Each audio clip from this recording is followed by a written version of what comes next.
जय हिंद। हम लोग यूपी टेट 2026 के लिए एसएसटी कर रहे हैं पेपर 2 के लिए। साथियों, हम लोग प्रैक्टिस सेट नंबर 2 कंप्लीट कर लिए हैं। आज हमारा प्रैक्टिस सेट नंबर तीसरा है, लेकिन क्वेश्चन नंबर 31 से है। साथियों, ये प्रैक्टिस सेट के साथ एक रिवीजन क्लास आपका है, जो कि एग्ज़ाम के पॉइंट ऑफ व्यू से बहुत ज़रूरी है। इसमें आपको कुछ नई चीज़ों को भी पढ़ने को जानने को मिलेगा, जो एक रिवीजन क्लास आपका हो रहा है, साथ में प्रैक्टिस भी आप कर रहे हैं। तो आइए शुरू करते हैं। साथियों, प्रश्न है कि भारतीय संविधान सभा के अस्थाई अध्यक्ष कौन थे। इससे पहले हम लोगों ने 30 क्वेश्चन को कंप्लीट किया है। आप देख सकते हैं जाकर के चैनल पे, लगभग 1.5 घंटे के आसपास का वो वीडियो है। साथियों, बताना है कि भारतीय संविधान सभा के अस्थाई अध्यक्ष कौन थे। एग्जाम में कई बार पूछा जाता है। आपको बताना है इसका सही विकल्प क्या होगा। तो देखिए मेरे भाई, इसका सही विकल्प होगा ऑप्शन नंबर बी, यानी डॉक्टर राजेंद्र प्रसाद। देखिए, बहुत ध्यान से समझिए।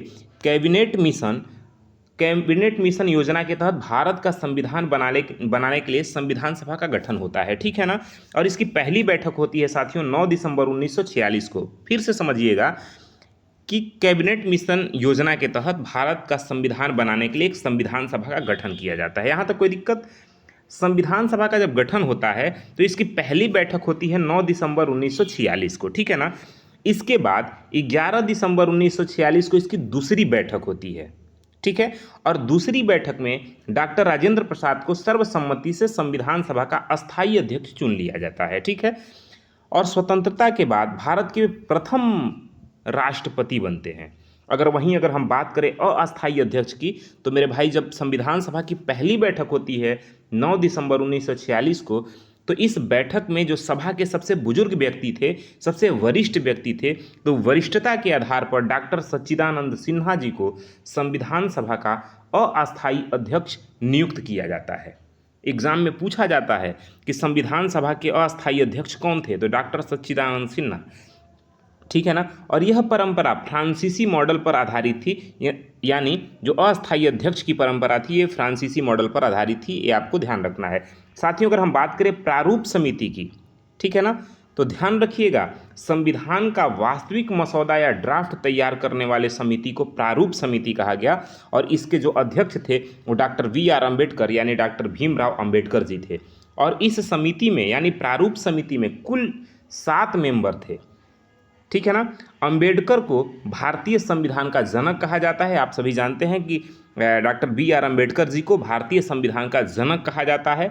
अच्छा, अगर हम बात करें साथियों उद्देश्य प्रस्ताव की, तो ध्यान रखिएगा, 13 दिसंबर 1946 को जवाहरलाल नेहरू ने संविधान सभा के सामने ऐतिहासिक उद्देश्य प्रस्ताव पेश किया था, जो आगे चलकर हमारे संविधान की प्रस्तावना बना। आगे चल करके वो क्या हुआ, हमारे संविधान के प्रस्तावना का आधार बनता है, ठीक है ना।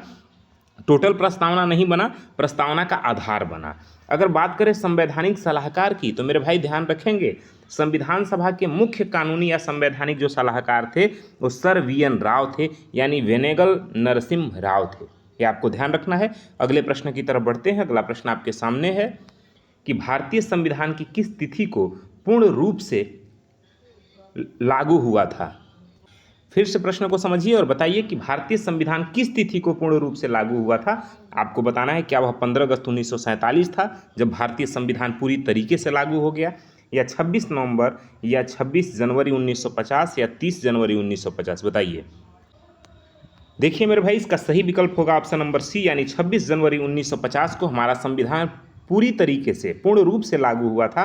ध्यान रखेंगे, पूरे देश में पूर्ण रूप से लागू हुआ हमारा संविधान 26 जनवरी 1950 को। और इसी दिन भारत एक गणराज्य यानी रिपब्लिक बना, जिसकी याद में हम हर साल गणतंत्र दिवस मनाते हैं।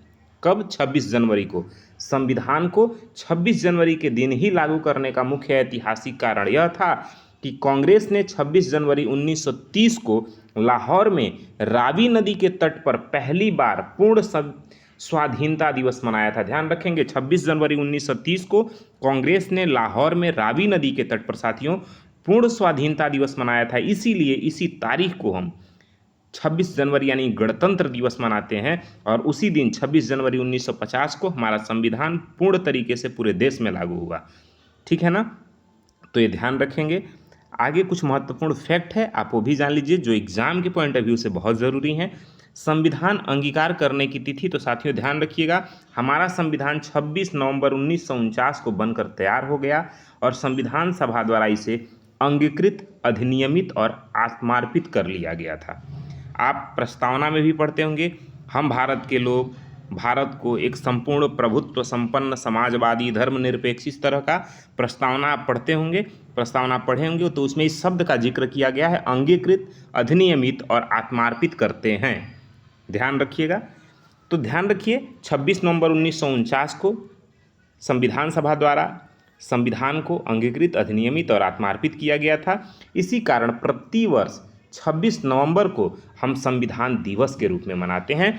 क्यों मनाते हैं? क्योंकि 26 नवंबर 1949 को हमने संविधान को अंगीकृत किया था, अधिनियमित किया था साथियों, इसीलिए 26 नवंबर को हम संविधान दिवस के रूप में मनाते हैं या फिर विधि दिवस के रूप में मनाते हैं।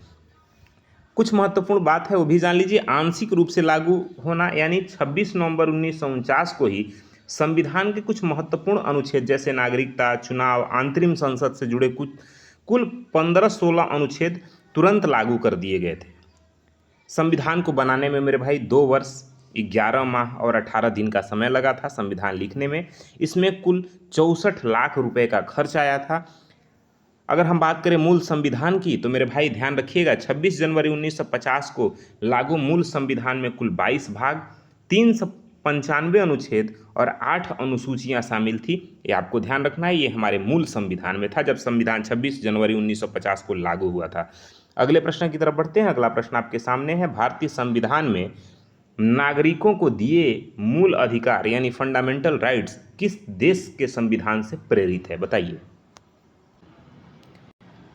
देखिए मेरे भाई, अगर हम बात करें फंडामेंटल राइट की, तो यह विकल्प बी सही हो जाएगा, यानी यह संयुक्त राज्य अमेरिका यानी यूएसए से लिया गया है। ध्यान रखिएगा, भारतीय संविधान के भाग 3 अनुच्छेद 12 से लेकर के 35 के बीच में नागरिकों के मूल अधिकारों का वर्णन किया गया है।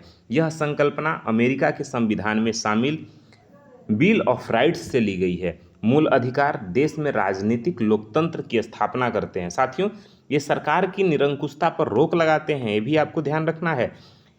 यदि किसी नागरिक के मूल अधिकारों का हनन होता है तो वह सीधे अदालत की शरण में जा सकता है। इसलिए संविधान के भाग 3 को भारत का मैग्ना कार्टा कहा जाता है। ठीक है ना? भारतीय संविधान के भाग 3 को भारत का मैग्ना कार्टा कहा जाता है। क्यों कहा जाता है? क्योंकि यह नागरिकों के मूल अधिकारों की बात करता है। साथियों, कुछ महत्वपूर्ण फैक्ट है, आप उसको भी जान लीजिए। ब्रिटेन की संविधान से संसदीय शासन प्रणाली, एकल नागरिकता और कानून के समक्ष समानता की व्यवस्था ली गई है। ध्यान रखिएगा, सिंगल सिटीजनशिप हो या फिर एकल प्रणाली हो, संसदीय शासन प्रणाली हो या फिर सिंगल सिटीजनशिप हो, इन सभी को कहाँ से लिया गया मेरे भाई? या फिर कानून के समक्ष समानता की बात हो, यह सभी ब्रिटेन से लिया गया है, यानी यूके से लिया गया है। ठीक है ना? फिर से इसको एक बार समझ लीजिए, हमने यूके से क्या क्या लिया है? संसदीय शासन प्रणाली, एकल नागरिकता, कानून के समक्ष समानता, यह सब हमने यूके से लिया है। और वो अगर हम बात करें सोवियत संघ से यानी रूस से हमने क्या लिया है, तो हमने मूल कर्तव्य रूस से लिए हैं। ठीक है ना? मूल कर्तव्य हमने रूस से यानी सोवियत संघ से लिया है। साथियों ध्यान रखिएगा, जिन्हें 42वें संविधान संशोधन 1976 द्वारा भाग 4A में शामिल किया गया था। साथियों ध्यान रखिएगा, जो मूल कर्तव्य है वो हमारे मूल संविधान में नहीं था। हमने संविधान में जब 42वां संशोधन किया 1976 में, तब जाकर के हमने मौलिक कर्तव्य को भाग 4A में शामिल किया। ठीक है ना? और हमने आयरलैंड से क्या लिया? तो हमने आयरलैंड से डीपीएसपी लिया, यानी राज्य के नीति निर्देशक तत्व लिए, और राष्ट्रपति के निर्वाचन मंडल की व्यवस्था ली। अगर हम बात करें साथियों, हमने ऑस्ट्रेलिया से क्या लिया? तो हमने ऑस्ट्रेलिया से समवर्ती सूची लिया। आप सभी जानते हैं, एक समवर्ती सूची होता है, एक राज्य सूची होता है, एक केंद्र सूची होता है। समवर्ती सूची जो आप अभी पढ़ रहे हैं, जो शिक्षा है, शिक्षा समवर्ती सूची का विषय होता है। समवर्ती सूची किसे कहते हैं? तो साथियों, जिसमें राज्य और केंद्र दोनों मिलकर के फैसले ले सकें, उन्हें हम समवर्ती सूची कहते हैं। जिनमें दोनों का हस्तक्षेप हो, उसे हम समवर्ती सूची कहते हैं। जिसमें सिर्फ राज्य का हस्तक्षेप हो, उसे राज्य सूची कहते हैं। जिसमें सिर्फ केंद्र का हस्तक्षेप हो, उसे हम केंद्र सूची कहते हैं। साथियों, और हमने क्या लिया है? तो संसद के दोनों सदनों की संयुक्त बैठक का प्रावधान भी हम ऑस्ट्रेलिया से लिए हैं। हमने जर्मनी से आपातकाल के दौरान मूल अधिकारों के स्थगन यानी सस्पेंशन की व्यवस्था ली है। जर्मनी के वाइमर संविधान से ली गई है, हमने लिया है क्या कि आपातकाल के दौरान जो भी मूल अधिकार हैं वो सभी समाप्त हो जाते हैं, ठीक है ना। अगला प्रश्न है, वर्तमान समय में भारतीय संविधान में कुल कितनी अनुसूचियां हैं, बताइए। तो ध्यान रखिएगा, भारतीय संविधान में वर्तमान में कुल 12 अनुसूचियां हैं, ठीक है ना। देखिए, जब 26 जनवरी 1950 को हमारा मूल संविधान लागू हुआ था तब उसमें केवल 8 अनुसूचियां थी। आपने इससे पहले पढ़ा भी। समय समय पे जब हम लोगों ने संविधान में संशोधन किया, ठीक है ना, 4 नई अनुसूचियां और जोड़ ली गई, जिससे वर्तमान में कुल 12 अनुसूचियां हो गई हैं, ठीक है। आइए कुछ महत्वपूर्ण फैक्ट है वो भी हम जान ले। अगर हम बात करें साथियों, 8 अनुसूची पहले थी, हमने 9वां अनुसूची जोड़ा, इसे प्रथम संविधान संशोधन कहा गया, जो 1951 में हुआ पंडित जवाहरलाल नेहरू के कार्यकाल में, ठीक है ना।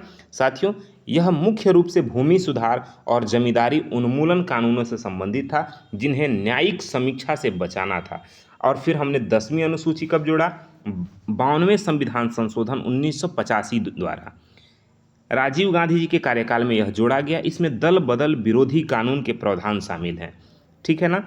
अगर हम 11वीं अनुसूची की बात करें तो साथियों, हम लोग 11वीं अनुसूची 73वें संविधान संशोधन 1992 द्वारा जोड़े, जो ग्रामीण स्थानीय स्वशासन यानी पंचायतों से संबंधित है। इसमें कार्य करने के लिए 29 विषय हैं। अगर वहीं हम 12वीं अनुसूची की बात करें मेरे भाई, तो इसे 74वें संविधान संशोधन 1992 द्वारा जोड़ा गया, जो शहरी स्थानीय स्वशासन यानी नगर पालिकाओं से संबंधित है। इनमें कुल 18 विषय हैं, ध्यान रखेंगे। 8वीं अनुसूची, यह बहुत महत्वपूर्ण है क्योंकि इसमें संविधान द्वारा मान्यता प्राप्त 22 आधिकारिक भाषाओं का उल्लेख है। मूल संविधान में केवल 14 भाषाएं थी, ध्यान रखिएगा। लेकिन जब 8वीं अनुसूची जोड़ी गई, 8वीं अनुसूची, तो उसमें 14 भाषा से कितनी भाषाएं हो गई, 22 भाषाएं हो गई। तो ध्यान रखेंगे। अगले प्रश्न की तरफ बढ़ते हैं। बाकी ये सेशन आपको कैसा लग रहा है, वीडियो पसंद आ रहा हो तो थोड़ा लाइक शेयर भी करिए, अपना फीडबैक भी जरूर दीजिए। इससे क्या होता है, मोटिवेशन मिलता है, आप फिर पढ़ने पढ़ाने का मन करता है। नहीं तो आप सभी जानते हैं कि देखिए, नौकरी में आने के बाद जा कर के स्कूल से आकर के बच्चों को पढ़ा के आना, फिर थक जाता है आदमी। उसके बाद जो आपका लाइक और कमेंट है वही हमें मोटिवेशन देता है आपके लिए कुछ करने का। वरना क्या, यूपी टेट क्वालिफाई करके, सी टेट क्वालिफाई करके, नौकरी प्राप्त करके आज पिछले 7-8 साल से जॉब कर रहे हैं, अब कहाँ मन करता है कि हाँ। लेकिन जब आप एक कमेंट करते हैं, एक लाइक करते हैं, तो इससे मोटिवेशन बनता है कि ना हम भी कुछ करें आपके लिए, क्योंकि हमने फ्री में पढ़ा है तो हम भी चाहते हैं कि भाई मेरे पास जो कुछ भी है वो मैं आपको जितना दे सकता हूँ दे पाऊँ। बाकी तो आपके मेहनत के ऊपर निर्भर करता है कि आप कितना मेहनत कर लेते हैं अपने लिए। एक टीचर क्या करता है, एक टीचर का काम होता है सिर्फ गाइड करना। वैसे मैं टीचर भी आपके लिए नहीं हूँ, आपका अपना भाई हूँ। एक टीचर का काम है गाइड करना। मेहनत तो आप करते हैं, मेहनत हम करते हैं, हम लोग करते हैं। जो जीवन में आगे बढ़ना चाहता है, मेहनत उसी को करना पड़ता है। बाकी तो लोग रास्ते दिखाते हैं कि आप इस पथ से निकलो, इस रास्ते से निकलो तो आप यहाँ पहुँच जाओगे। आइए मेरे भाई, ज़्यादा ना बात करते हुए हम सीधे प्रश्न पे चलते हैं। प्रश्न ये कह रहा है कि किस संविधान संशोधन अधिनियम द्वारा शिक्षा के अधिकार को मौलिक अधिकार की सूची में शामिल किया गया, बताइए। बताइए, किस संविधान संशोधन द्वारा शिक्षा को मौलिक अधिकार में जोड़ा गया। तो मेरे भाई विकल्प सी सही हो जाएगा आपका, यानी 86वां संविधान संशोधन अधिनियम। ध्यान रखिएगा, यह कब होता है, तो वर्ष 2002 में होता है। 86वां संविधान संशोधन अधिनियम 2002 पारित हुआ शिक्षा के अधिकार के लिए, और संविधान में एक नया अनुच्छेद आर्टिकल 21A जोड़ा गया, ठीक है ना। इसके तहत शिक्षा के अधिकार को एक मूल अधिकार का दर्जा दिया गया। और ध्यान रखेंगे, इसमें प्रावधान है कि राज्य जो है वो 6 से 14 वर्ष तक के बच्चों को मुफ्त और अनिवार्य शिक्षा देगा, ठीक है ना। इस अधिकार को जमीन पर लागू करने के लिए संसद ने शिक्षा का अधिकार अधिनियम एक्ट 2009 पास किया, जो 1 अप्रैल 2010 से लागू हुआ। आरटीई क्या कहता है, राइट टू एजुकेशन की बात करता है, यानी 6 से 14 वर्ष तक के बच्चों को अनिवार्य और निःशुल्क शिक्षा दी जाएगी, ठीक है ना। आइए कुछ महत्वपूर्ण फैक्ट पे चर्चा कर लें हम लोग। अगर बात करें मूल कर्तव्यों में बदलाव की, तो इसी 86वें संविधान के संशोधन के द्वारा संविधान के भाग 4A में 11वां मूल कर्तव्य जोड़ा गया, जिसमें माता पिता या अभिभावक का यह कर्तव्य तय किया गया कि वे अपने 6 से 14 वर्ष तक के बच्चों को शिक्षा के अवसर प्रदान करेंगे, शिक्षा से वंचित नहीं कर सकते हैं। ठीक है ना। अगर बात करें मेरे भाई नीति निर्देशक तत्व में बदलाव की, तो इसके तहत अनुच्छेद 45 की भाषा बदल दी गई। इसमें अब 6 वर्ष से कम उम्र के बच्चों की शुरुआती देखरेख और आंगनबाड़ी की शिक्षा की बात की गई। ठीक है ना। नीति निर्देशक तत्व में एक बदलाव किया गया और आर्टिकल 49 की भाषा थोड़ी सी बदल दी गई और ये कहा गया कि मेरे भाई जो 6 से 14 वर्ष तक के बच्चों को अनिवार्य शिक्षा की बात कही जा रही थी, अब उसमें जो 6 से नीचे तक के बच्चे हैं उनको आंगनबाड़ी के साथ जोड़ा जाए, आंगनबाड़ी की शिक्षा के साथ जोड़ा जाए। ठीक है ना। अगर बात करें संविधान के 42वें संविधान संशोधन की, तो मेरे भाई इसे लघु संविधान कहते हैं, जो कि 1976 में होता है। ठीक है ना। इसके द्वारा प्रस्तावना में समाजवादी, पंथ निरपेक्ष और अखंडता शब्द जोड़े गए थे। मुझे याद है 2-3 साल पहले मैं शायद किसी एग्ज़ाम में गया था, कोई एग्ज़ाम था मेरा, उसी में तो उसमें पूछे गए थे कि इसमें से 42वें संविधान संशोधन के द्वारा कौन कौन से शब्द प्रस्तावना में जोड़े गए थे। तो ध्यान रखिएगा, समाजवादी, पंथ निरपेक्ष और अखंडता ये शब्द जोड़े गए थे। शायद मुझे याद आ रहा है कि शायद किसी स्टेट पीसीएस का एग्ज़ाम था जिसमें मैं गया था, उस एग्जैक्ट मुझे ध्यान नहीं आ रहा है, लेकिन इस तरह के उसमें क्वेश्चन पूछे गए थे। ठीक है ना।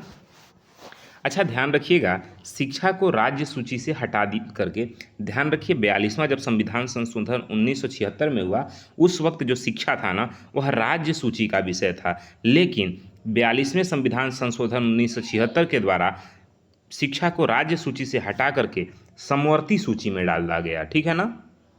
अब अगर बात करें 42वें संविधान संशोधन की, जो कि 1978 में होता है, इसके द्वारा आपातकाल के प्रावधानों को कड़ा कर दिया गया और संपत्ति के अधिकार को मूल अधिकारों की सूची से बाहर किया गया। ठीक है ना। चलिए अगले प्रश्न की तरफ चलते हैं। अगला प्रश्न है, संपत्ति के अधिकार को किस प्रधानमंत्री के कार्यकाल के दौरान मूल अधिकारों की सूची से हटाया गया था। जो संपत्ति का अधिकार है, राइट टू प्रॉपर्टी, उसको किस प्रधानमंत्री के कार्यकाल के दौरान मूल अधिकारों की सूची से हटा दिया गया था। क्या वह इंदिरा गांधी थी, मोरारजी देसाई थे, जवाहरलाल नेहरू थे या राजीव गांधी थे। तो ध्यान रखिएगा साथियों, उस वक्त मोरारजी देसाई की सरकार थी। विकल्प बी ठीक हो जाएगा आपका। ध्यान रखेंगे, मूल संविधान में संपत्ति का अधिकार एक मौलिक अधिकार था, लेकिन जिसका उल्लेख अनुच्छेद 19A में और अनुच्छेद 31 में था। जनता पार्टी सरकार के समय प्रधानमंत्री मोरारजी देसाई के कार्यकाल में 42वां संविधान संशोधन होता है 1978 में, और उसके द्वारा संपत्ति के अधिकार को मौलिक अधिकारों की सूची से हटा दिया गया। अब यह केवल एक कानूनी या विधिक अधिकार है, लीगल राइट है। ठीक है ना। हाँ ध्यान रखिएगा, फंडामेंटल राइट नहीं है, लीगल राइट है।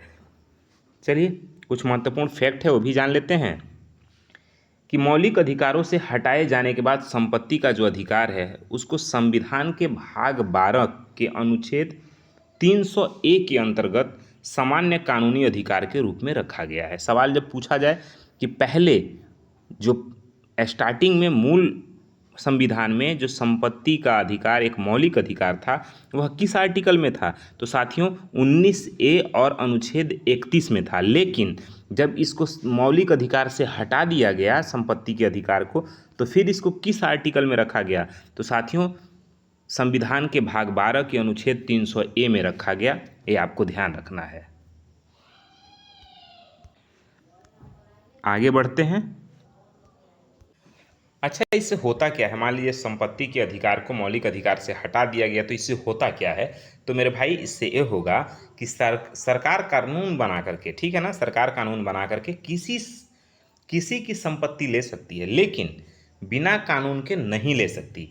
मूल अधिकारों की संख्या, संपत्ति का अधिकार हटने से पहले नागरिकों के पास कुल 7 मूल अधिकार थे, लेकिन वर्तमान में नागरिकों के पास कुल 6 मौलिक अधिकार हैं। ध्यान रखिएगा, 6 मूल अधिकार हैं। सबसे पहले अगर हम बात करें तो वह है समानता का अधिकार, जो आर्टिकल 14 से लेकर के 18 तक में चर्चा किया गया है। दूसरा है स्वतंत्रता का अधिकार, जो आर्टिकल 19 से लेकर के 22 तक में है। तीसरा है शोषण के विरुद्ध अधिकार, जो अनुच्छेद 23 और 24 में है मेरे भाई। चौथा है धर्म की स्वतंत्रता का अधिकार, जो अनुच्छेद 25 और 28 के बीच में है। वहीं जो पांचवा मूल अधिकार है वो है संस्कृति और शिक्षा संबंधी अधिकार, जो अनुच्छेद 29 और 30 में है। और जो अंतिम है वह है संवैधानिक उपचारों का अधिकार, जो अनुच्छेद 32 में है मेरे भाई।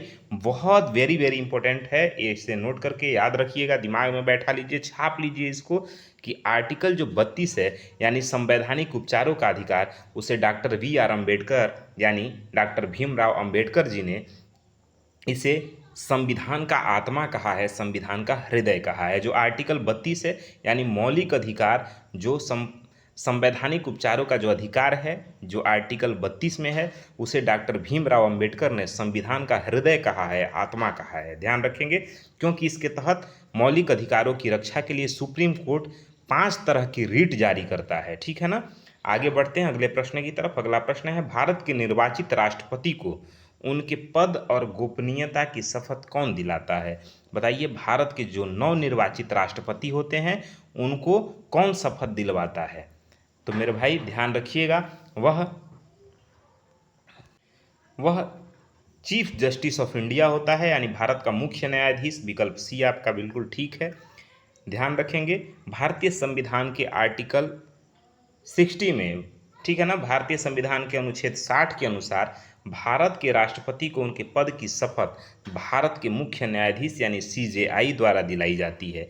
यदि किसी कारणवश मुख्य न्यायाधीश का पद रिक्त है या वे उपस्थित नहीं है, तो सर्वोच्च न्यायालय के उपलब्ध वरिष्ठतम न्यायाधीश राष्ट्रपति को शपथ दिलाते हैं।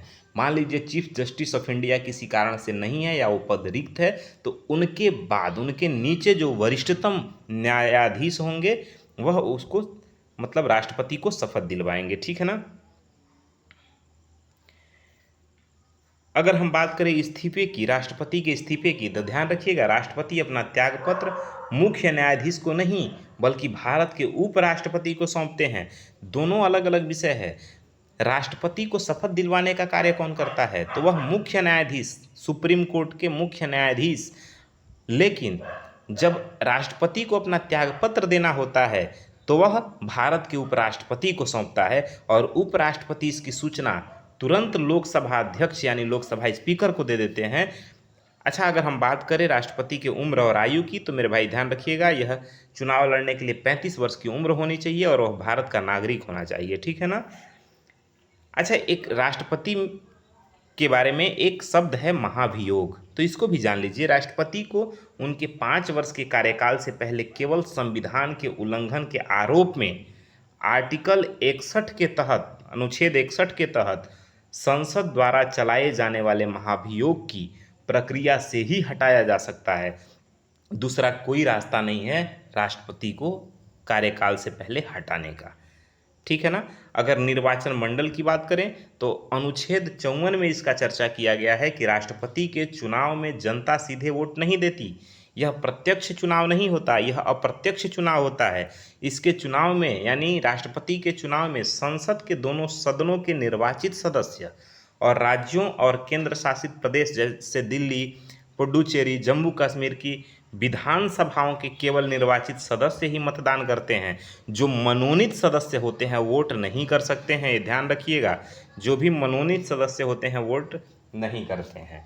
जो इलेक्टेड होते हैं, जो चुन करके आते हैं वोटिंग के माध्यम से, वही वोट कर सकते हैं। ठीक है ना। अगला प्रश्न है, भारतीय संसद का उच्च सदन यानी राज्यसभा का पदेन सभापति कौन होता है? बताइए, भारतीय संसद का जो उच्च सदन होता है जिसे राज्यसभा कहते हैं, उस राज्यसभा का पदेन सभापति कौन होता है?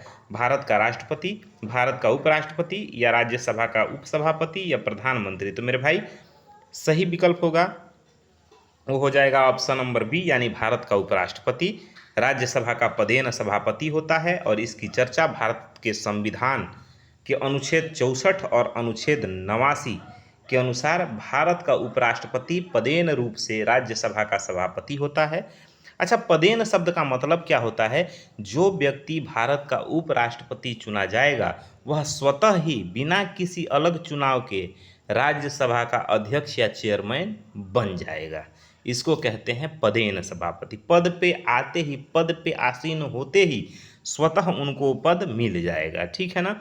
उपराष्ट्रपति को जो वेतन और भत्ते मिलते हैं वे उपराष्ट्रपति पद के लिए नहीं बल्कि राज्यसभा के सभापति के रूप में कार्य करने के लिए दिए जाते हैं, ये भी ध्यान रखना है। बात करें साथियों कुछ महत्वपूर्ण फैक्ट की, तो सदन का सदस्य न होना यानी उपराष्ट्रपति संसद के किसी भी सदन का सदस्य नहीं होता है, फिर भी वह राज्यसभा की अध्यक्षता करता है। इसी कारण उन्हें सामान्य परिस्थिति में वोट देने का तो अधिकार नहीं होता, लेकिन मत बराबर होने पे अगर टाई हो जाता है, बराबर मतदान होता है, तो उस स्थिति में वे अपना निर्णायक मत दे सकते हैं, चाहे जिसे चाहे उसे। बात क्लियर हो रहा है ना। लेकिन कब? जब मत बराबर हो तब, सामान्य परिस्थिति में नहीं दे सकते। कार्यकाल में अंतर है, यानी उपराष्ट्रपति का कार्यकाल 5 वर्ष होता है, लेकिन राज्यसभा एक अस्थायी सदन है जिसके सदस्यों का कार्यकाल 6 वर्ष का होता है और इसके 1/3 सदस्य हर 2 वर्ष में सेवानिवृत्त हो जाते हैं, ठीक है ना। अब राष्ट्रपति को हटाने की प्रक्रिया क्या है? तो उपराष्ट्रपति को हटाने की प्रक्रिया क्या है?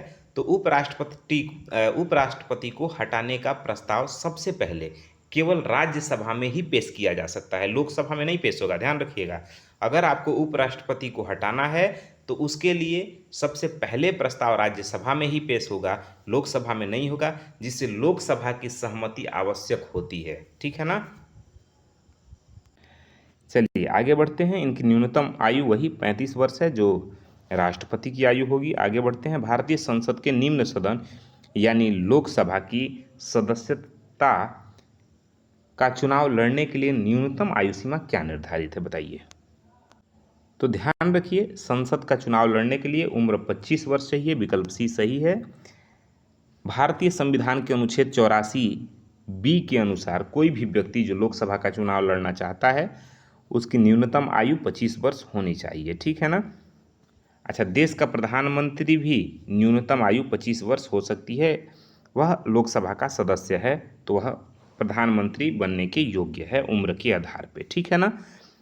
30 वर्ष की आयु संसद के उच्च सदन यानी राज्यसभा का सदस्य बनने के लिए आयु सीमा 30 वर्ष होनी चाहिए, ये ध्यान रखिएगा। 35 वर्ष की आयु राष्ट्रपति या उपराष्ट्रपति बनने के लिए या राज्यों के राज्यपाल बनने के लिए। 21 वर्ष की आयु ग्राम पंचायत प्रधान, बीडीसी या नगर पालिका का स्थानीय निकाय चुनाव लड़ने के लिए न्यूनतम आयु 21 वर्ष, लेकिन मतदान का अधिकार 18 वर्ष की आयु, ठीक है ना। पहले अच्छा एक बात और जान लीजिए, जो 18 वर्ष मतदान का अधिकार है 18 वर्ष की उम्र में, यह पहले 18 वर्ष नहीं था, पहले कितना था? तो पहले यह 21 वर्ष था, लेकिन 61वें संविधान संशोधन अधिनियम 1989 के द्वारा मतदान की आयु 21 वर्ष से घटाकर 18 वर्ष कर दिया गया। ये बात समझ में आ रहा है? देखिए, मूल संविधान में वोट देने का जो अधिकार था, जो उम्र था, वो 18 वर्ष नहीं था, 21 वर्ष था। जो व्यक्ति 21 वर्ष का होगा वही मतदान कर सकता था, लेकिन 61वें संविधान संशोधन जब होता है आपके 1989 में, तब मतदान की आयु को घटा करके 18 वर्ष कर दिया गया। बात समझ में आ रहा है ना। चलिए आगे बढ़ते हैं अगले प्रश्न की तरफ। देखिए, अगला प्रश्न है आपके सामने कि संसद के दोनों सदनों यानी लोकसभा और राज्यसभा की संयुक्त बैठक की अध्यक्षता कौन करता है?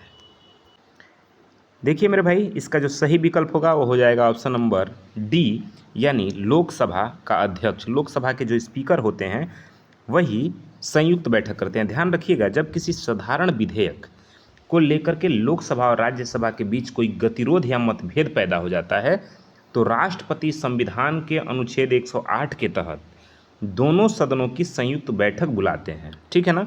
लेकिन इस संयुक्त बैठक की जो अध्यक्षता करता है वह लोकसभा का स्पीकर होता है, ठीक है ना। लोकसभा के स्पीकर के द्वारा इस संयुक्त बैठक की अध्यक्षता की जाती है। यदि लोकसभा का अध्यक्ष अनुपस्थित है यानी उपस्थित वहाँ नहीं है तो लोकसभा का उपाध्यक्ष ही इसकी अध्यक्षता करेगा, और यदि वह भी नहीं है तब राज्यसभा का उपसभापति अध्यक्षता करता है। याद रखेंगे कि राज्यसभा का जो उपसभापति होता है वह जो है, देखिए है क्या इसमें, आप सभी जानते हैं कि राज्यसभा का सभापति उपराष्ट्रपति होता है, लेकिन ये बात ध्यान रखना है कि उपराष्ट्रपति कभी भी इसकी अध्यक्षता नहीं करता है। कौन करता है? उपसभापति करता है, ध्यान रखेंगे। अच्छा, ऐसा क्यों नहीं कर सकते? यानी उपराष्ट्रपति मतलब जो राज्यसभा के उपराष्ट्रपति जो सभापति होते हैं वो इसकी अध्यक्षता क्यों नहीं कर सकते? इसलिए नहीं कर सकते मेरे भाई क्योंकि वह राज्यसभा के मेंबर नहीं हैं। बात क्लियर हो रहा है ना? चलिए आगे बढ़ते हैं। कुछ महत्वपूर्ण फैक्ट है वो जान लीजिए आप लोग कि किन विधेयकों पर संयुक्त बैठक नहीं हो सकती है। तो देखिए मेरे भाई, संयुक्त बैठक केवल साधारण विधेयक और वित्त विधेयक पर ही हो सकती है। धन विधेयक और संविधान संशोधन विधेयक पर कभी भी संयुक्त बैठक नहीं बुलाई जा सकती है। बात क्लियर हो रहा है ना? मतलब संयुक्त बैठक केवल साधारण विधेयक और वित्त विधेयक पर होगी। धन विधेयक और संविधान संशोधन विधेयक पर कभी भी ज्वाइंट बैठक नहीं बुलाई जाती है, ये ध्यान रखिएगा। इन पर दोनों सदनों का अलग अलग पास होना अनिवार्य है, यानी इसमें ज्वाइंट बैठक नहीं होगी, यह दोनों सदनों से अलग अलग पास होना जरूरी है, धन विधेयक हो या संविधान संशोधन विधेयक बिल हो, ठीक है ना। अच्छा, अब अगर हम बात करें कि इतिहास में कुल कितनी बार ऐसा हुआ है, तो भारतीय संसद के इतिहास में अब तक केवल 3 बार संयुक्त बैठक बुलाई गई है। पहला 1961 में जब दहेज प्रतिषेध विधेयक लाया गया, उसके बाद दूसरा 1978 में जब बैंकिंग सेवा आयोग विधेयक आया, और तीसरा 2002 में जब आतंकवाद निवारण विधेयक आया यानी पोटा आया, ठीक है ना। अच्छा, ध्यान रखिएगा संयुक्त बैठक में कोई भी फैसला दोनों सदनों के उपस्थित और मतदान करने वाले सदस्यों के साधारण बहुमत से होता है। चूंकि लोकसभा की सदस्य संख्या राज्यसभा से दोगुनी से अधिक है, इसलिए इसमें हमेशा लोकसभा की इच्छा की जीत हो जाती है, एक साधारण सी बात है। अगले प्रश्न की तरफ बढ़ें तो अगला प्रश्न है, भारत में स्थानीय स्वशासन के अंतर्गत पंचायती राज व्यवस्था का वास्तुकार या शिल्पीकार किसे माना जाता है? बताइए, क्या पंचायती राज व्यवस्था यानी स्थानीय स्वशासन बी.आर. अम्बेडकर उनकी देन है, या एल.एम. सिंघवी की देन है, अशोक मेहता की देन है, या आचार्य नरेंद्र देव की देन है? तो ध्यान रखिए मेरे भाई, विकल्प ए आपका ठीक हो जाएगा, क्योंकि बी.आर. मेहता यानी बलवंत राय मेहता, देखिए होता क्या है, बलवंत राय मेहता समिति के द्वारा इसे भारत सरकार ने 1957 में, कब? 1957 में सामुदायिक विकास कार्यक्रम की जांच के लिए बलवंत राय मेहता समिति का गठन किया, और इसमें बलवंत राय मेहता अध्यक्ष थे, ठीक है ना, इस समिति के। इस समिति ने देश में लोकतांत्रिक विकेंद्रीकरण को लागू करने के लिए त्रिस्तरीय पंचायती राज की बात कही, ठीक है। और उनकी दूरदर्शी योजना और रूपरेखा के कारण ही बलवंत राय मेहता को भारत में पंचायती राज व्यवस्था का वास्तुकार या शिल्पीकार या जनक कहा जाता है, ठीक है ना। भारत में पंचायती राज व्यवस्था का जनक कौन है? तो बलवंत राय मेहता। क्यों? क्योंकि बलवंत राय मेहता की अध्यक्षता में ही बलवंत राय मेहता समिति का गठन होता है, और उनके सिफारिश पर ही त्रिस्तरीय पंचायत की व्यवस्था की जाती है। साथियों, अगर बात करें अशोक मेहता समिति की, तो 1977 में जनता पार्टी सरकार द्वारा गठित इस समिति ने त्रिस्तरीय शासन पर द्विस्तरीय पंचायती राज मॉडल यानी मंडल पंचायत और जिला परिषद की सिफारिश की थी, जिसे स्वीकार नहीं किया गया, ये भी ध्यान रखिएगा। एल.एम. सिंघवी समिति, जो कि 1986 में राजीव गांधी सरकार के द्वारा गठित की गई, इस समिति ने सबसे पहले यह सिफारिश की कि पंचायती राज संस्थाओं को संवैधानिक दर्जा दिया जाना चाहिए ताकि चुनाव नियमित हो सके। साथियों, अगर हम बात करें जी.वी.के. राव समिति की, तो यह 1985 में इस समिति ने पंचायतों को बिना जड़ की घास कहा था। ध्यान रखेंगे, जी.वी.के. राव समिति जो 1985 में इसका गठन होता है, उन्होंने पंचायतों को बिना जड़ की घास कहा था और जिला विकास आयुक्त के पद के सृजन की वकालत की थी। आगे अगर हम बात करें पंचायती राज व्यवस्था की, तो मेरे भाई ध्यान रखिएगा, भाग 4 का संबंध मतलब मूल संविधान के भाग 4 नीति निर्देशक तत्व के अनुच्छेद 40 में पंचायतों के गठन का निर्देश राज्यों को दिया गया था, जिसे गांधीवादी दर्शन माना जाता है, ठीक है ना। आगे बढ़ते हैं अगले प्रश्न के साथ। प्रश्न ये है कि बलवंत राय मेहता समिति की सिफारिशों के अनुसार त्रिस्तरीय पंचायती राज व्यवस्था में कौन सा स्तर शामिल नहीं है? बताइए। एग्जाम में पूछा गया प्रश्न भी है त्रिस्तरीय शासन प्रणाली के बारे में। तो देखिए मेरे भाई, त्रिस्तरीय जो बलवंत राय मेहता ने सिफारिश की, उसमें इन चार में से कौन सा नहीं है? ग्राम पंचायत, पंचायत समिति, जिला परिषद, नगर पंचायत। तो इसका सही विकल्प ऑप्शन नंबर डी हो जाएगा, यानी नगर पंचायत। ध्यान रखिएगा मेरे भाई, बलवंत राय मेहता समिति ने ग्रामीण भारत के विकास के लिए 3 स्तरों वाली यानी त्रिस्तरीय पंचायती राज प्रणाली की बात की थी, जिसमें ग्राम स्तर पर ग्राम पंचायत जहां प्रधान होगा, ब्लॉक स्तर या खंड स्तर पर पंचायत समिति, ठीक है ना, जहां बीडीसी सदस्य और अध्यक्ष चुनते हैं, ठीक है, जिसे ब्लॉक अध्यक्ष कहते हैं। तीसरा जिला स्तर पर जिला परिषद, जो शीर्ष स्तर पर जहां जिला पंचायत अध्यक्ष बनते हैं। इसके विपरीत नगर पंचायत ग्रामीण व्यवस्था का हिस्सा नहीं है, बल्कि यह 74वें संशोधन के तहत शहरी स्थानीय स्वशासन का हिस्सा है। ध्यान रखेंगे। आगे अगर बढ़ते हैं अगले फैक्ट की तरफ, तो ध्यान रखिएगा, एग्जाम के पॉइंट ऑफ व्यू से ज़रूरी है कि 73वें संशोधन का क्रियान्वयन की अगर हम बात करें तो 73वां संविधान संशोधन होता है मेरे भाई 1992 में। पंचायती राज का नया कानून बनाने का यह पहला राज्य मध्य प्रदेश था, ठीक है। ध्यान से समझिए, जब 73वां संविधान संशोधन हुआ 1992 में, ठीक है, तो 1992 के बाद पंचायती राज का नया कानून बनाने वाला जो पहला राज्य बना वह बना मध्य प्रदेश। अगर हम आरक्षण की बात करें इसमें पंचायती राज में, तो मेरे भाई अनुच्छेद 343D के अनुसार पंचायतों में महिलाओं के लिए कम से कम 1/3 यानी 33% सीटें आरक्षित होगा, ठीक है ना, यह अनिवार्य कर दिया गया। बिहार, मध्य प्रदेश, उत्तर प्रदेश जैसे कुछ राज्यों में महिलाओं को 50% तक आरक्षण दिया गया है। इसके चुनाव प्रक्रिया की अगर हम बात करें तो यह कार्यकाल प्रथम अधिवेशन से 5 वर्ष का होता है। यदि कोई पंचायत बीच में भंग हो जाती है तो 6 महीने के भीतर चुनाव कराना अनिवार्य, कानूनी रूप से अनिवार्य है। अगर हम बात करें इसके चुनाव प्रक्रिया की, तो ध्यान रखिएगा साथियों, यह राज्य निर्वाचन आयोग के अंतर्गत आता है, यानी अनुच्छेद 243K के अनुसार पंचायतों के चुनाव कराने की जो जिम्मेदारी होती है भारत के चुनाव आयोग की नहीं बल्कि संबंधित राज्य के निर्वाचन आयोग की होती है, ठीक है ना। एग्जाम पूछा जाता है कि ग्रामीण पंचायती राज व्यवस्था में मुखिया या प्रधान के चुनाव की जिम्मेदारी या उनका चुनाव कौन करवाता है, ठीक है ना। जिला निर्वाचन आयोग, राज्य निर्वाचन आयोग, केंद्र सेंट्रल निर्वाचन आयोग। तो सही जवाब होगा राज्य निर्वाचन आयोग। ध्यान रखेंगे। अगला प्रश्न है कि भारत के सर्वोच्च न्यायालय के मुख्य न्यायाधीश और अन्य न्यायाधीशों की सेवानिवृत्ति की अधिकतम आयु सीमा क्या है? तो देखिए मेरे भाई, 4 विकल्प है आपके सामने, लेकिन जो सही विकल्प होगा ऑप्शन नंबर सी हो जाएगा, यानी 65 वर्ष।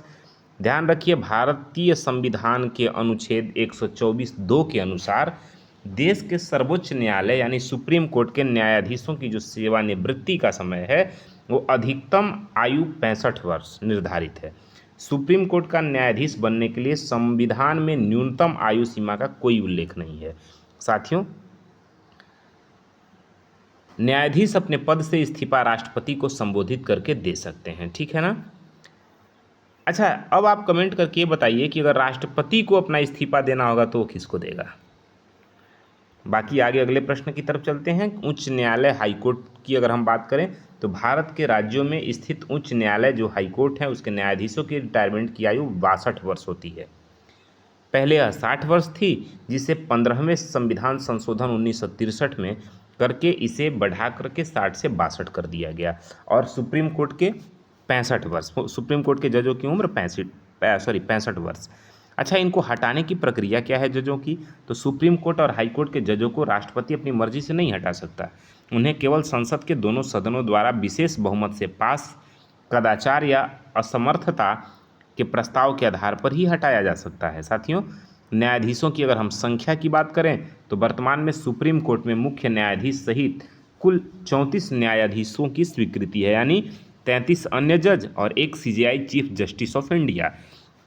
प्रथम मुख्य न्यायाधीश की अगर हम बात करें तो मेरे भाई भारत के सर्वोच्च न्यायालय के पहले मुख्य न्यायाधीश जो थे वो हरिलाल जे कानिया थे, ठीक है ना। सुप्रीम कोर्ट की पहली महिला अगर न्यायाधीश की बात करें तो फातिमा बीबी थी। याद रखें, आज तक कोई भी महिला भारत की मुख्य न्यायाधीश यानी CJI नहीं बनी है। पहली मुख्य न्यायाधीश महिला कौन थी? तो फातिमा बीबी। और पहले पुरुष मुख्य न्यायाधीश कौन थे? तो हरिलाल जे कानिया। ठीक है ना। आगे बढ़ते हैं अगले प्रश्न की तरफ। प्रश्न ये है कि निम्नलिखित में से किसे भारतीय संविधान का संरक्षक कहा जाता है? भारत की संसद को, देश का राष्ट्रपति हो उसको, या सर्वोच्च न्यायालय को, या भारत का निर्वाचन आयोग? तो साथियों विकल्प सी सही है। सर्वोच्च न्यायालय को हम संविधान का रक्षक कहते हैं। ध्यान रखिएगा, अगर कोई मूल अधिकारों की किसी की रक्षा उल्लंघन हो रही है तो सुप्रीम कोर्ट अनुच्छेद 13 और अनुच्छेद 32 के तहत प्राप्त न्यायिक समीक्षा की शक्ति उपयोग करके और उस कानून को असंवैधानिक और शून्य यानी रद्द कर सकता है। ये ध्यान रखना है। ठीक है, कुछ महत्वपूर्ण फैक्ट है वो जान लीजिए। मूल ढांचे का सिद्धांत अगर हम उसकी बात करें तो सुप्रीम कोर्ट ने 1973 के ऐतिहासिक केशवानंद भारती मामले में संविधान के मूल ढांचे का सिद्धांत दिया था, जिसके तहत संसद संविधान में संशोधन तो कर सकती है लेकिन उसके बुनियादी ढांचे को नष्ट नहीं कर सकती है। ध्यान रखना है। यह किस केस के बदौलत हुआ? तो केशवानंद भारती बनाम भारत सरकार। ठीक है, देखिए अनुच्छेद 229 सर्वोच्च न्यायालय का एक अभिलेख न्यायालय है। उसका अर्थ है कि उसके सभी फैसलों को कानूनी साक्ष्य के रूप में सुरक्षित रखा जाता है और नीचे की अदालतें उन फैसलों को नाजीर मानकर काम करती है। इसे अपनी अवमानना के लिए दंड देने की भी शक्ति है। साथियों, अभिलेख न्यायालय होता है जो आर्टिकल 129 में जिसका जिक्र है, यानी कोई भी कोर्ट में सुनवाई होती है तो उसका रिकॉर्ड रखा जाता है सुरक्षित साक्ष्य के रूप में, और उसके निचली जितने भी अदालतें होती हैं उन फैसलों के आधार पर ही अपनी फैसले सुनाती हैं। सलाहकारी क्षेत्राधिकार की अगर हम बात करें साथियों तो अनुच्छेद 143 इसके तहत भारत का राष्ट्रपति किसी सार्वजनिक महत्व के कानूनी प्रश्न पर सर्वोच्च न्यायालय से कानूनी सलाह मांग सकता है। हालांकि सुप्रीम कोर्ट सलाह देने के लिए सुप्रीम कोर्ट सलाह देने के लिए और राष्ट्रपति उस सलाह को मानने के लिए बाध्य नहीं है। मतलब देखिए, आर्टिकल 143 से कहता है कि राष्ट्रपति किसी सार्वजनिक महत्व के बारे में कानूनी सलाह सर्वोच्च न्यायालय से मांग सकता है, लेकिन सुप्रीम कोर्ट बाध्य नहीं है कि वो राष्ट्रपति को सलाह दे। बात समझ में आ रहा है? और राष्ट्रपति बाध्य नहीं है कि उसके सलाह को माने। दोनों बात क्लियर हो रहा है ना? चलिए अगला प्रश्न है कि उत्तर प्रदेश विधान परिषद में सदस्यों की कुल संख्या कितनी है? तो आप सभी जानते हैं, बहुत बेहतरीन प्रश्न है, 100 संख्या है। ठीक है ना। विकल्प बी आपका सही है। उत्तर प्रदेश का विधानमंडल द्विसदनीय व्यवस्था है, बिहार में भी द्विसदनीय व्यवस्था है। अच्छा, आप कमेंट करके बताइए कि भारत में कितने राज्यों में द्विसदनीय व्यवस्था है? ठीक है ना। अब समझिए, उत्तर प्रदेश का विधानमंडल द्विसदनीय है, यानी यहाँ 2 सदन है, विधानसभा जिसे निम्न सदन कहा जाता है और विधान परिषद जिसे उच्च सदन कहा जाता है। उत्तर प्रदेश विधान परिषद भारत की किसी भी राज्य विधान परिषद में सबसे बड़ी है, जिसमें कुल 100 सदस्य हैं। यह राज्य का एक अस्थायी सदन है। जैसे हमारे देश में राज्यसभा है ना, वैसे ही विधान परिषद होता है राज्यों में। ठीक है। इसके सदस्यों का चुनाव प्रत्यक्ष जनता द्वारा नहीं होता, बल्कि विधायकों, स्थानीय निकाय शिक्षकों, स्नातक द्वारा अप्रत्यक्ष रूप से होता है। और इसके 1/6, ठीक है ना, 1/6 सदस्यों को राज्यपाल मनोनीत करते हैं। आइए बात करें महत्वपूर्ण फैक्ट की। तो उत्तर प्रदेश की राज्य व्यवस्था, सीट संरचना के बारे में हम थोड़ा चर्चा कर लें। तो उत्तर प्रदेश विधानसभा में कुल 403 निर्वाचित सदस्य विधायक होते हैं। मतलब उत्तर प्रदेश विधानसभा की कितनी सीटें हैं? 403, जो भारत में सबसे ज़्यादा है। लोकसभा की सीटें अगर हम बात करें तो उत्तर प्रदेश से भारतीय संसद के निम्न सदन यानी लोकसभा के लिए सबसे अधिक 80 सदस्य चुन के जाते हैं। यानी उत्तर प्रदेश विधानसभा में विधानसभा की 403 सीटें हैं और उत्तर प्रदेश में लोकसभा की 80 सीटें हैं, विधान परिषद की 100 सीटें हैं और राज्यसभा की अगर हम बात करें मेरे भाई तो यहाँ पे 31 सीटें हैं। ठीक है ना। संसद के उच्च सदन राज्यसभा के लिए उत्तर प्रदेश से सर्वाधिक 31 सदस्य प्रतिनिधित्व करते हैं। ध्यान रखिएगा। विधान परिषद वाले राज्य, चलिए मैं बता देता हूँ, लेकिन आपका फर्ज बनता था कि उससे पहले आप कमेंट कर दें। ठीक है ना। लेकिन आप कमेंट ये ज़रूर करिए कि हाँ आपको मालूम था या नहीं था। देखिए, विधान परिषद वाले राज्य की अगर हम बात करें तो वर्तमान में अगर आपने कमेंट कर दिया है तो मिला लीजिए कि क्या आपने सही किया है या नहीं। भारत में वर्तमान में भारत के केवल 6 राज्यों में ही विधान परिषद यानी उच्च सदन अस्तित्व में है, जैसे कर्नाटक, उत्तर प्रदेश, महाराष्ट्र, बिहार, आंध्र प्रदेश और तेलंगाना। चलिए आगे बढ़ते हैं अगले प्रश्न की तरफ। अगला प्रश्न है, ध्यान दीजिएगा, भारत में राष्ट्रीय आय का वैज्ञानिक आकलन और सांख्यिकीय प्रकाशन करने वाली मुख्य संस्था कौन सी है? बताइए।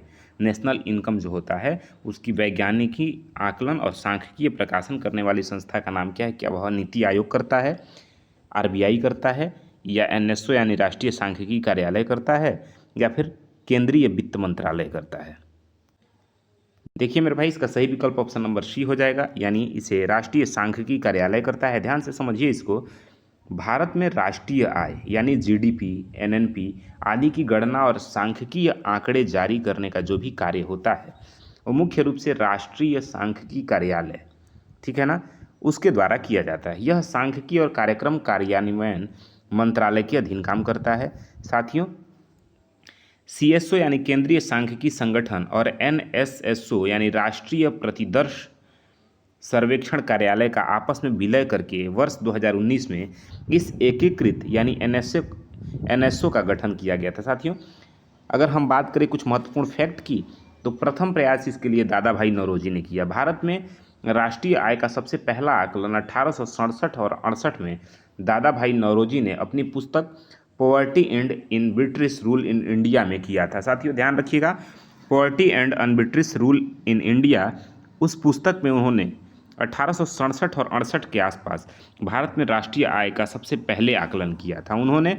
यानी दादा भाई नौरोजी ने उस समय भारत की प्रति व्यक्ति आय 20 रुपये वार्षिक बताई थी। ध्यान रखेंगे, प्रथम वैज्ञानिक आकलन की अगर हम बात करें तो भारत में राष्ट्रीय आय का पहला वैज्ञानिक और प्रामाणिक आकलन 1931 और 32 में डॉक्टर VKRV राव द्वारा किया गया था। वहीं राष्ट्रीय आय समिति की बात करें मेरे भाई, तो ध्यान रखिएगा 1949 में स्वतंत्रता के बाद, ठीक है ना, स्वतंत्रता के बाद भारत सरकार ने अगस्त 1949 में प्रोफेसर PC महालनोबिस की अध्यक्षता में राष्ट्रीय आय समिति का गठन किया था, जिसके सलाहकार डॉक्टर VR गाडगिल और डॉक्टर VKRV राव थे।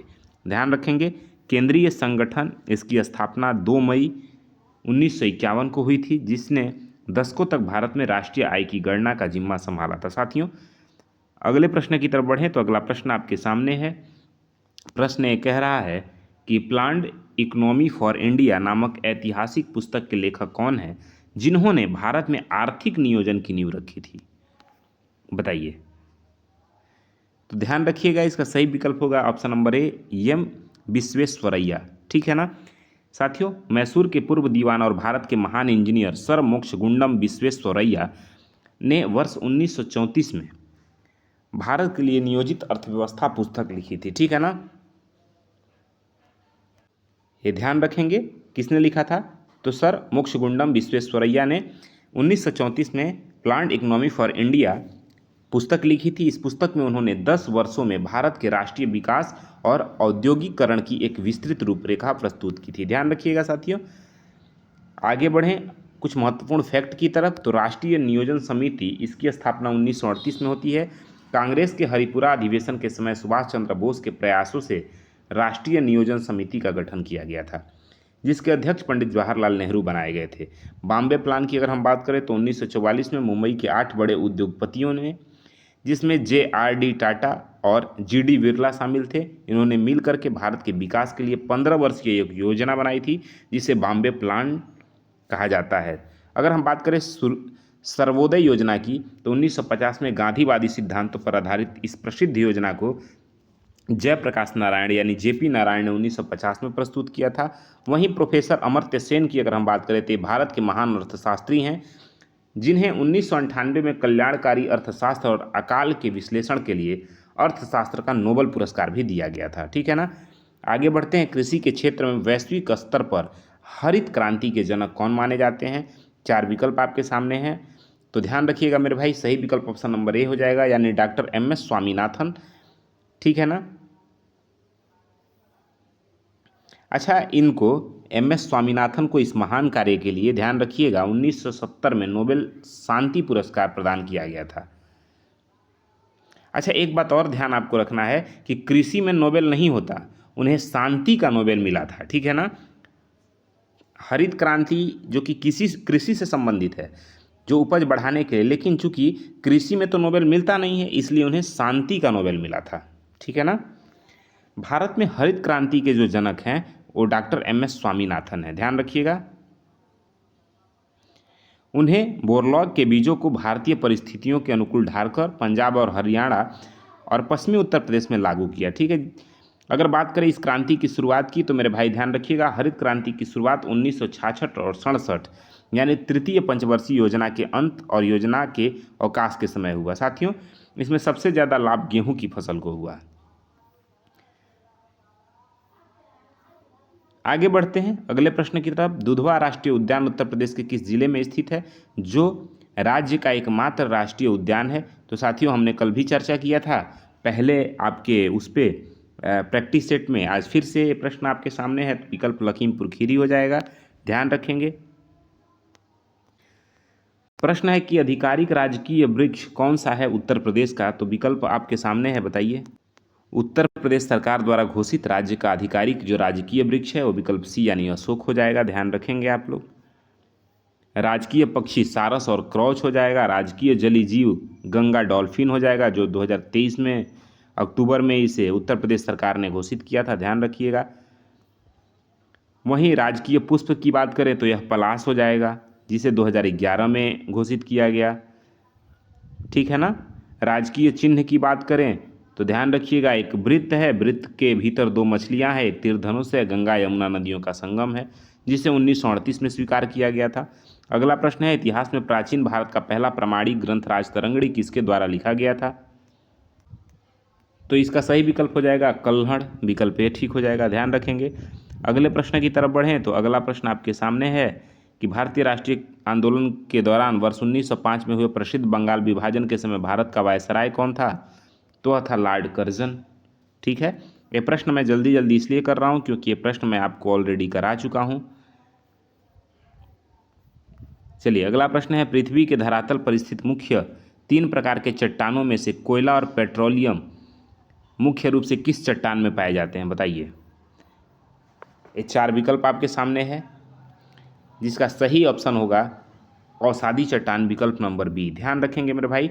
हवा, पानी और बर्फ द्वारा बहाकर लाए गए अवसाद यानी मलबे के परतों में जमा होने और अत्यधिक दबाव के कारण जम जाने से इसे अवसादी चट्टान कहते हैं। और इन चट्टानों की सबसे अनोखी विशेषता ये है कि ये परतदार होती हैं। इनमें प्राचीन काल के वनस्पतियों और जीवों के जीवाश्म पाए जाते हैं। इसी कारण दुनिया का सारा कोयला, कच्चा तेल यानी पेट्रोलियम और प्राकृतिक गैस अवसादी चट्टानों की परतों के बीच में संचित मिलते हैं, ध्यान रखें। कुछ महत्वपूर्ण फैक्ट है वो जान लीजिए। बात करें अग्नेय चट्टानों की, इसे प्राथमिक चट्टान भी कहते हैं। इनका निर्माण ज्वालामुखी के फटने से निकलने वाले गर्म मैग्मा या लावा के ठंडे होकर जमने से होता है। साथियों, ये अत्यंत कठोर और रवेदार होते हैं। इसमें जीवाश्म बिल्कुल नहीं पाए जाते, क्योंकि लावा की गर्मी से सब कुछ जल जाता है, सब कुछ जला देती है। ग्रेनाइट और बेसाल्ट इसके प्रमुख उदाहरण है, ध्यान रखिएगा। कौन कौन से? ग्रेनाइट और बेसाल्ट, ठीक है ना, अग्नेय चट्टान के उदाहरण है। सोना, लोहा, तांबा जैसी बहुमूल्य धातुएं इसी में मिलती हैं, ठीक है ना, ध्यान रखेंगे आप लोग। काली मिट्टी का निर्माण कैसे होता है? तो साथियों, जब अग्नेय चट्टान के अंतर्गत आने वाले बेसाल्ट चट्टानों का क्षरण होता है तो उसी से उपजाऊ काली कपास मिट्टी का निर्माण होता है। काली मिट्टी कपास के लिए बहुत उपयुक्त होती है।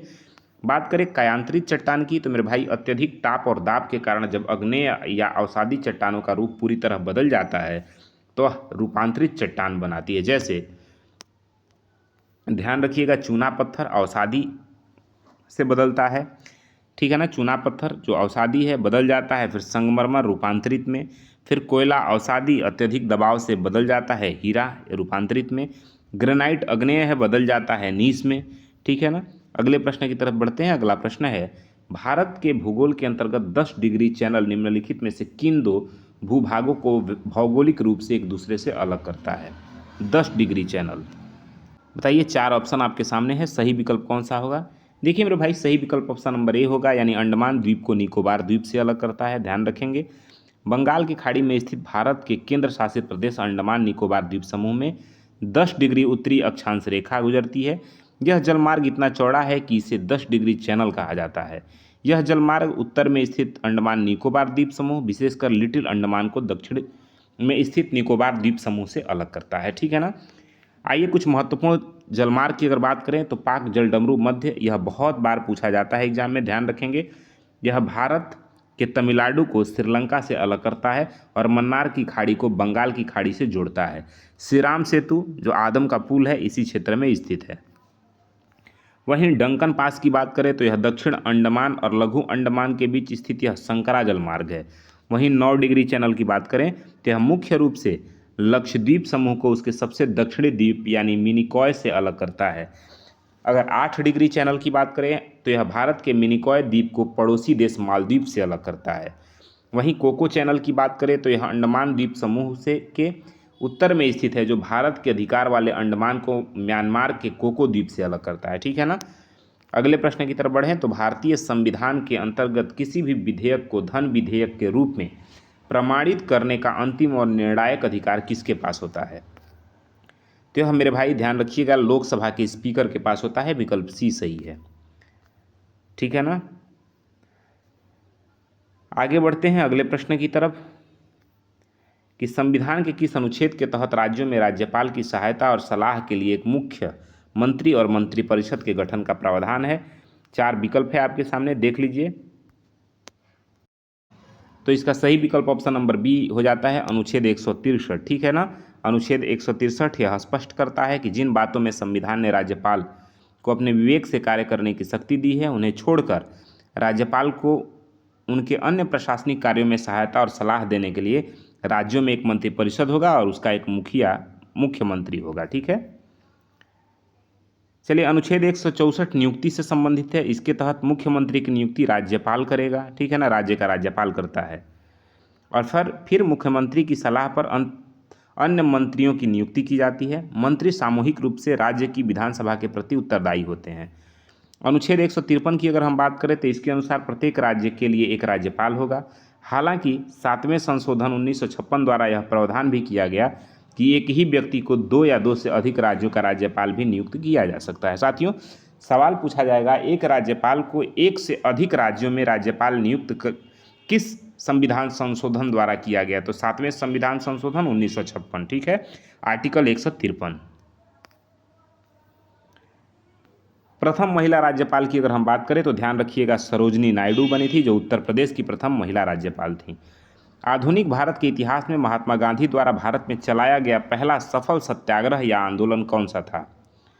तो ध्यान रखिए चंपारण सत्याग्रह 1917 में, विकल्प सी सही है, ठीक है ना। 9 जनवरी 1915 को दक्षिण अफ्रीका से जब महात्मा गांधी भारत लौटे तो लौटने के बाद गांधी जी ने वर्ष 1917 में बिहार के चंपारण जिले में अपना पहला सफल सत्याग्रह किया। यहाँ के यूरोपीय बागान मालिकों ने किसानों पर तिनकठिया प्रथा लागू कर दिया था, जिसके तहत किसानों को अपनी भूमि का 3/20वां भाग पर नील की खेती करना अनिवार्य था, ठीक है ना। इसके बाद गांधी जी के हस्तक्षेप से ब्रिटिश सरकार झुकी और अवैध वसूली का 25% हिस्सा किसानों को वापस लौटाया गया तथा तिनकठिया प्रणाली समाप्त हो गई। महात्मा गांधी की अगर उपाधि की हम बात करें तो ध्यान रखिएगा चंपारण सत्याग्रह की शानदार सफलता से प्रभावित होकर रविंद्रनाथ टैगोर ने गांधी जी को पहली बार महात्मा की उपाधि दी थी। अगर हम बात करें महात्मा गांधी किसके निमंत्रण पर आए थे तो राजकुमार शुक्ला थे, ठीक है ना, चंपारण के एक किसान नेता थे। ध्यान रखिएगा वह लखनऊ के अधिवेशन में, जो कि 1916 में हो रहा था, कांग्रेस का लखनऊ अधिवेशन 1916 में हो रहा था, वहीं पे राजकुमार शुक्ला जाते हैं और महात्मा गांधी को चंपारण आने का न्योता देते हैं। अगर बात करें अहमदाबाद मिल हड़ताल की तो 1918 में यह होता है। यह गांधी जी की भारत में पहली भूख हड़ताल थी, जो मिल मालिक और मजदूरों के बीच ब्लैक बोनस को लेकर के विवाद हुआ था।